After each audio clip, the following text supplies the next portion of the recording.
Assalamualaikum Ustaz Ali. Waalaikumsalam warahmatullahi Sehat ya wabarakatuh. Ustaz ya? Alhamdulillah. Semoga antum juga sehat. Alhamdulillah. Iya. Dari rumah Ustaz Ali? Alhamdulillah di rumah Ciawi Dari rumah tadi. ya. Keluarga sehat semua ya? Alhamdulillah sehat semua. Masya Alhamdulillah. Allah. Ustaz, Iya. saya dapat informasi dari beberapa teman saya tentang antum nih Ustaz. Kita mau coba ngobrol Ustaz ya? Boleh? Iya, silakan. Alhamdulillah bisa silaturahmi ke Wakaf TV juga. Masya Allah. Iya. Dan mungkin gini Ustaz, biar pemirsa juga tahu nih. Iya. Saya pengen tahu nih Ustaz Ali ini profil sedikit lah Iya. perkenalkan diri, coba siapa nih Ustaz Ali nih? Iya. Iya. Alhamdulillah saya Ali Mansur ya, asli Sunda. Mukanya sih katanya Aceh. Ya. Profil saya sekarang saya alhamdulillah pertama concern kepada mualaf dan anak-anak yatim. Dulunya ya saya orang hijrah. Orang hijrah. Ya orang hijrah. Badung juga lah zaman jahiliyahnya. Gitu alhamdulillah dulu. Tapi saya bersyukur sekali dulu pernah masuk penjara lah. Mungkin dengan masuk penjara ini saya dapat hidayah. Tahun berapa Ustaz? Saya pertama masuk penjara itu tahun 2006. 2006 sampai 2008 itu saya di lapas kelas 1 Pemuda Tangerang. Biasa kenakalan remaja lah. Kemudian Badung lagi pindah ke lapas kelas 1 Dewasa Tangerang yang sebelahnya dekat Ramil situ. Ya. Kemudian pernah masuk juga di lapas kelas 2A Paledang Bogor yang dekat stasiun. Dan terakhir saya masuk di lapas kelas 1 Lapsus sekarang nih. Lapas khusus Gunung Sindur Bogor.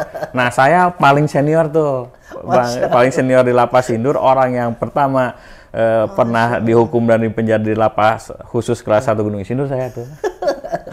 Iya. Itu gimana ceritanya Ustaz? Kok bisa masuk? Ya biasa ya, kenakalan remaja, dulu jati diri gitu kan. Saya ikut-ikut komunitas sama salah bergaul, akhirnya saya kasus lah. 365. Apa tuh? 365 tuh KUHP perampokan dengan bersenjata. Bersenjata masih daerah kota, daerah mana kan gitu. Nah, dulu tuh yang tangkapan Jakarta Barat itu di penjaranya salah satunya di lapas Pemuda Tangerang. Iya, sebelum ada penjara-penjara yang dibangun sekarang gitu kan. Tapi ya itu dia, saya bersyukurnya masuk penjara. Karena dengan masuk penjara saya dapat hidayah. Itu antum berarti dulu tadi kan tuduhannya perampokan ya? Iya, perampokan bersenjata. Perampok apa? Biasa dulu kalau sama tim tuh mobil-mobil mewah lah. Mobil-mobil mewah dulu ya. Daerah Sawah Besar, Roxy. Oh, di Jakarta Barat? Iya, Jakarta Barat. Pokoknya mainan Jakarta Barat. Makanya kalau tangkapan Jakarta Barat pasti dulu ditahannya di lapas di kelas 1. Saya dulu kalau total sekitar 8 tahun mungkin ya. 8 tahun ya. Maksudnya untuk menjalani aktivitas itu? Iya, itu? menjalani 4 lapas itu 8 tahun. Nah, kalau untuk ininya? Iya, paling 2 tahun gitu. Kegiatan katakanlah perampokannya itu berapa lama? Berapa lama ya? Hampir 6 tahunan lah. Mungkin saya anggota paling muda ya. Tapi dulu sih hasil rampokan, hasil kejahatan saya nggak pernah saya makan. Saya kasih pengemis-pengemis yang ada di jalanan. Gitu? Kayak Robin Hood lah.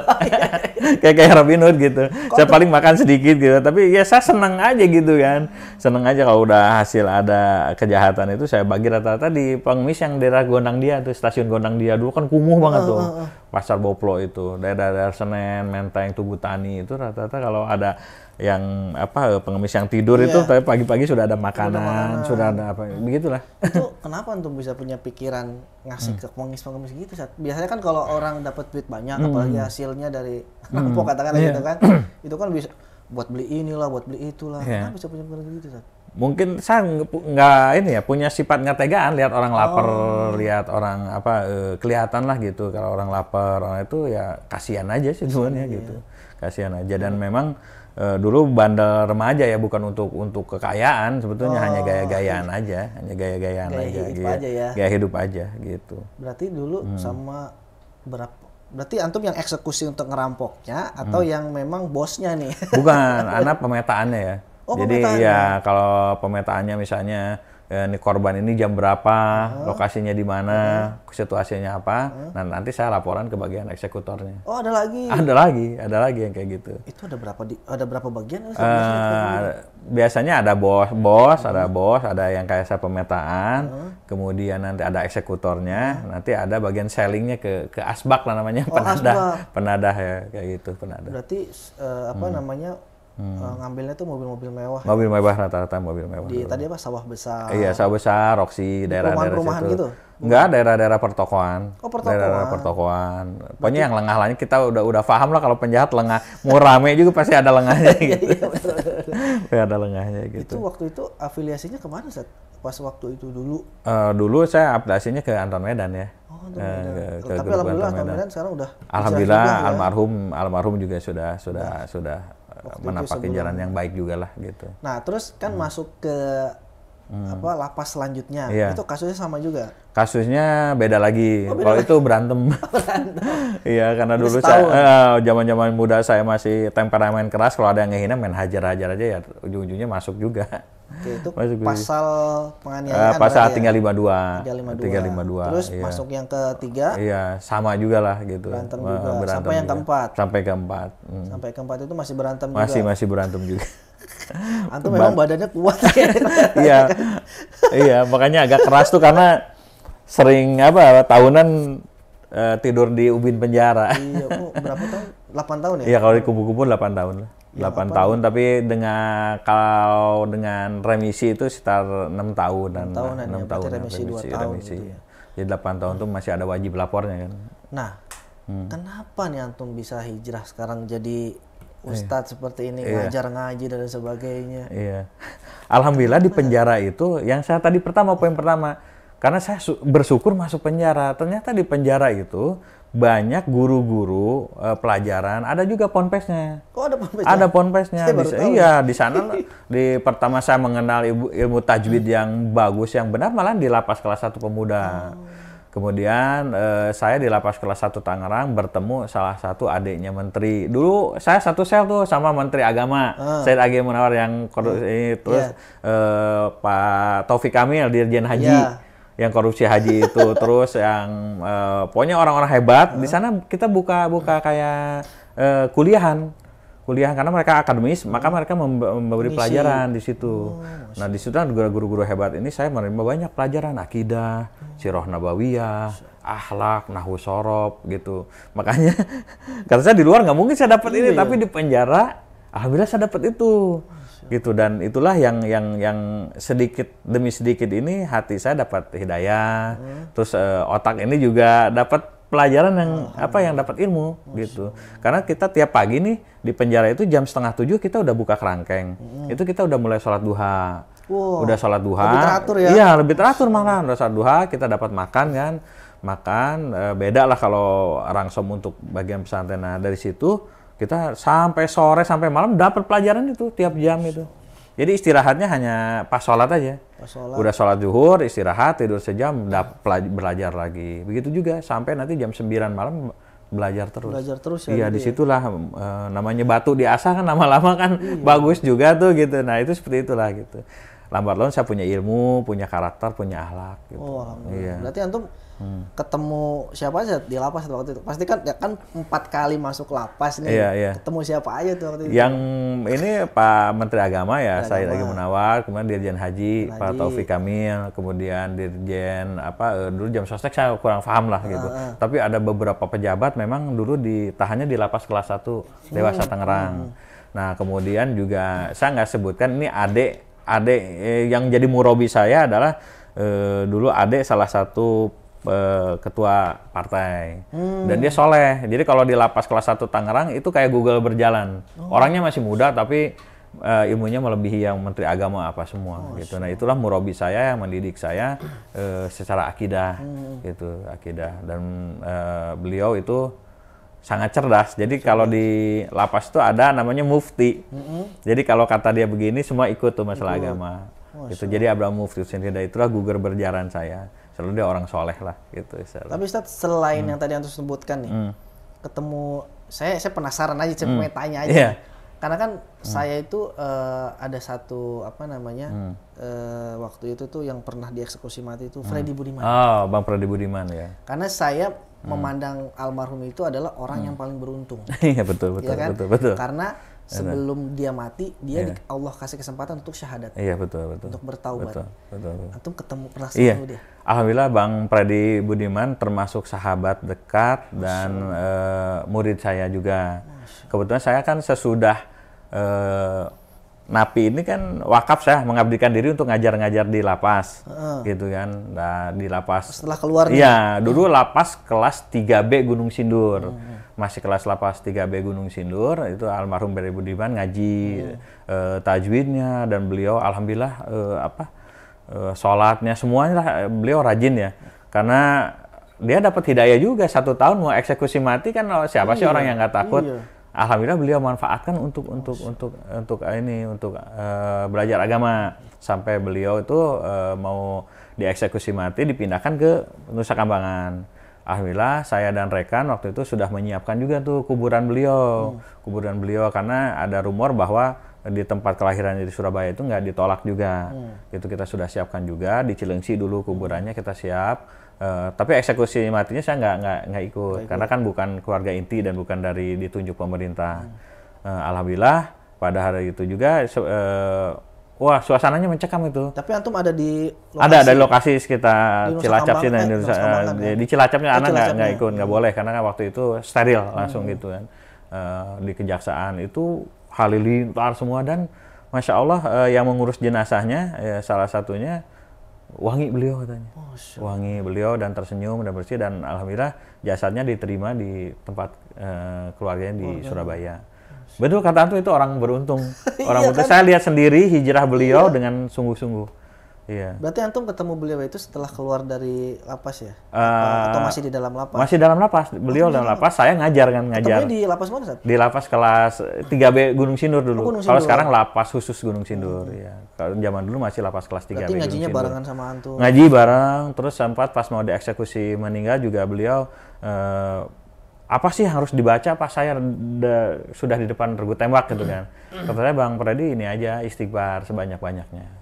Oh begitu ya gitu. Insya Allah saya akan laksanakan gitu. Ya, ya mudah-mudahan Bang Freddy Budiman Allah yarham, Allah terima amal ibadahnya gitu. Berarti kalau yang saya dengar beritanya itu kan, beliau itu kan punya permintaan sebelum dieksekusi ya. Dia permintaan adalah untuk bisa melafalkan syahadat. Iya betul. Setelah itu kan dia baca istighfar dan sebagainya. Istighfar ya. Iya. Nah selain Freddy Budiman, pernah ketemu siapa lagi nih Ustadz nih? Termasuk Rian Jombang. Tidak tahu, Rian Jombang saya ingat dulu. Ya, kasus mutilasi. Oh iya, mutilasi. Ya, kasus mutilasi. Iya, terus salah satu yang dekat dengan saya juga Tommy Herton, wali kota Palembang. Iya. Qadarullah beliau meninggal di penjara. Di rutan. Ya, terus Bang Gayus Tambunan. Oh, pernah. Iya, Bang Gayus Tambunan termasuk sahabat saya lah. Dia yang bahu-membahu membangun pesantren di lapas Gunung Sindur ya. Berarti Bang Gayus itu masih di sana? Masih di sana. Masih di lapas kelas Lapsus Gunung Sindur sekarang. Tapi Bang Gayus itu sekarang arahnya ke bener kan maksudnya? Apanya? Alhamdulillah. Ya, makanya penjara tuh sebenarnya banyak orang nggak tahu gerbang hidayah di sana gitu. Jadi 50% orang benar-benar taubat dan lebih taat, 50% orang lebih jahat gitu.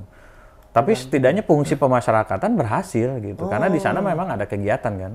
Ada kegiatan pesantren, rata-rata tiap lapas tuh punya pesantren kok. Oh, tiap lapas punya pesantren. Iya, banyak kok murid-murid saya yang selama hampir 5 tahun ngajar tuh sekarang sudah jadi dai-dai juga. Sudah ada yang dulunya napi, sekarang buka rumah Quran. Sudah masuk, ada Dewan Masjid Indonesia, tukang ceramah kemana, banyak sekali. Saat itu kan Rian Jombang itu kan setahu saya itu kan vonis eksekusi ya? Eksekusi, betul eksekusi. Belum dieksekusi? Belum ada keputusan dari pemerintah. Ya, mungkin ada pertimbangan hukum yang belum bisa untuk eksekusi mati itu. Rian Jombang itu sekarang mungkin sudah ke arah yang benar sekarang. Alhamdulillah beliau juga aktif di Antum yang mendampingi. Iya, saya mendampingi, terus termasuk murid saya juga. Beliau juga banyak bantu santri di lapas Gunung Sindur itu, Lapsus Gunung Sindur. Iya. Jadi setelah dari keluar, kemudian pengalaman selama di tahanan itu jadikan semangat. Semangat, betul. Semangat untuk dakwah. Dakwah, betul. Sekarang kalau sama lapas itu apa sudah terlepas atau masih ada hubungan dan berkegiatan bersama atau gimana? Sat? Masih itu. Jiwa saya nomor satu tuh saya sebenarnya di lapas gitu. Karena gitu. makanya saya mempunyai gelar di belakang nama saya Dai Lapas Nasional. Jadi DLN. Ya, saya dulu dengan salah satu lembaga Islam itu memang salah satu perintis untuk mencetak dai-dai lapas di rutan maupun lapas supaya jadi dai pas keluarnya. Itu gitu. setelah antum punya ide itu setelah masih di dalam lapas. Setelah bebas. Ya, setelah bebas karena saya merasa pas keluar penjara saya bisa kok jadi dai gitu kan. Saya bisa kok diterima di masyarakat lagi gitu kan. Ternyata apa nih? Bukan karena saya punya uang, karena saya udah bisa ngimamin lah. Imam udah bagus, bacaan udah bagus, tajwid udah bagus, retorika dakwah juga saya udah punya ilmunya. Nah, ternyata dengan bekal di penjara itu saya malah lebih diterima masyarakat gitu. Nah, saya menurunkan saya aja udah berhasil nih gitu kan, bisa terima masyarakat. Alangkah baiknya teman-teman juga bisa seperti saya. Ya, akhirnya dengan salah satu lembaga dakwah kita ada Dai Lapas Nasional mendidik 20 orang napi supaya nanti pas keluar tuh jadi dai juga. Dan dia bisa jadi dai ke lapas juga. Gitu, karena untuk mengajar di lapas itu nggak mudah. Jadi harus ada ditakutin gitu. Nah, kalau dari seniornya kan mereka agak lumayan memandang lah gitu ya. Kalau kasarnya siapa sih lu belum pernah di penjara lu gitu kan. Sama Ustadz bisa kasar tuh dia, maklum kan para penjahat kan. Tetapi kalau yang dai-nya mantan seniornya mereka segan gitu. Ya. Nah, menghormati gitu lah. Gitu, alhamdulillah. Berarti sekarang kegiatan sama lapasnya ini masih berlanjut. Apa tuh kegiatannya? Kegiatannya sekarang saya alhamdulillah bekerja sama dengan beberapa lembaga juga yang badal ya, karena badan saya nggak bisa untuk ngajar di berbagai lapas. Alhamdulillah dengan Mualaf Center Indonesia sudah ada gurunya, kemudian dari MUI, di MUI sesuai lapas yang dia ini ya, yang tepat, misalnya MUI Gunung Sindur untuk lapas Gunung Sindur gitu. Kemudian dengan Hasmi juga ya, dengan Hasmi, dengan Wadai Wanjus gitu. Jadi dari Senin ke Senin itu full kegiatan. Kalau zaman saya dulu di penjara 2 hari 3 hari kegiatan. Kalau saya sekarang tuh dari Senin ke Senin full kegiatan, kecuali hari libur ya gitu. Dan alhamdulillah antusias dari dai-dai lembaga lain juga bagus sesuai kemampuannya. Misalnya ada yang untuk melatih tahfiz, ada melatih kitab kuning. Alhamdulillah di situ. Berarti sampai sekarang masih lanjut tuh? Masih lanjut, dan insya Allah saya niat sampai kiamat pun saya nggak mau ninggalin lah. Apalagi sekarang, tapi saya lebih concern sekarang di Mako Polresta Bogor. Jadi kalau Senin saya mengajar di tahanan di markas Polresta Bogor. Dekat ke rumah juga mungkin? Iya, dekat rumah juga. Karena banyak sih dari LPP Bandung, kemudian lapas di luar daerah minta saya mengajar. Cuman kan karena keterbatasan fisik sebenarnya. Fisik ya? Iya, fisik.